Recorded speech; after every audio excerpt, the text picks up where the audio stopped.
நண்பர்களே, நான் இன்னைக்கு உங்களுக்கு ஒரு கதை சொல்லப் போறேன். அந்த கதைய கேட்டு நல்லா ஷேர் பண்ணுங்க, சப்ஸ்கிரைப் பண்ணுங்க, என்ஜாய் பண்ணுங்க. வாங்க கதைக்குள்ள போயிடலாம். அ இன்னைக்கு எம்பில மன்னர் அரசவையில ஒரு விவாதம் நடந்தது. அந்த நாட்ல எலி தொல்லைங்க ரொம்ப நிறைஞ்சு போச்சு. எலி இந்த தானியத்த தின்றது, வேஸ்ட் பண்றது, மக்களை கடிக்கிறது இப்படியே இருந்தது. உடனே இதை பற்றி கிருஷ்ணதேவராயர் அவையில் மக்கள் எல்லாரும், ராஜா இந்த மாதிரி ஒரே எலி தொல்லையாக இருக்குது, எங்களால் ஒன்றும் அதை அழிக்க முடியல, நீங்கள் ஏதாவது செய்து ஒழிங்க அப்படின்ட்டு இருக்காங்க. சரி, உடனே கிருஷ்ணதேவராயர் சரி உங்களுக்கு அவையில் விவாதிச்சுட்டு நாளைக்கு உங்களுக்கு சொல்கிறேன் அப்படின்ட்டு மக்கள்லாம் அனுப்பிவிட்டார். உடனே அவையில் உள்ள எல்லா மந்திரிகிட்டையும் கேட்டிருக்காரு, இந்த மாதிரி விஜயநகரத்தில் ஒரே எலி தொல்லை, எம்பிலையும் எலி தொல்லை, அதுக்கு நம்ம என்ன பண்ணலாம். உடனே அவங்க இன்னொருத்தர் சொல்லியிருக்காரு, இந்த மாதிரி நீங்கள் வீட்டுக்கு வீட்டுக்கு பூனை கொடுத்துருங்க, பூனை கொடுத்துட்டு அதுக்கு செலவுக்கும் பணம் கொடுத்துருங்க, உடனே அந்த பூனைங்கள்லாம் எலியை பிடிச்சி தின்றும் அப்படின்ட்டுருக்காரு. உடனே தெனாலிராமன், இல்லை ராஜா, இது தேவை கிடையாது, உங்களுக்கு நம்ம நாட்டில் ரொம்ப பணம் வைக்கமாயிரும் அப்படின்னு.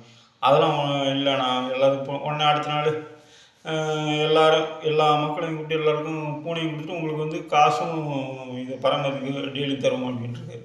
சரின்னு அவங்களும் வாங்கிட்டு போயிட்டாங்க.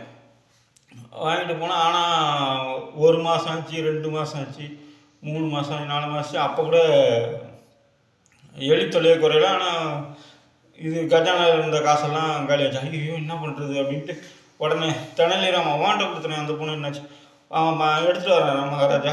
ஆனால் மக்கள் எல்லாம் எடுத்துகிட்டு வர பூனைலாம் நல்லா உண்டு கொழுன்னு இருந்து. ஆனால் தெனாலிராமன் எடுத்துகிட்டு வர பூனை மட்டும், ஐயோ மகாராஜா, இது பாலை குடிக்காது, ஒன்லி எலியை மட்டும்தான் பிடிச்சி சாப்பிடும், அது எப்படி சாச்சு? ஆமாம் மகாராஜா அப்படின்ட்டு அவர் உடனே, மகாராஜா இவன் போய் சொல்கிறான், நீங்கள் ஒரு பாலை ஊற்றுங்க, அது குடிக்கும் பாருங்க அப்படின்னு. உடனே அது போய் அதை சீண்டவே இல்லை, அது எலி தான் சாப்பிடுன்னு இருந்துச்சு.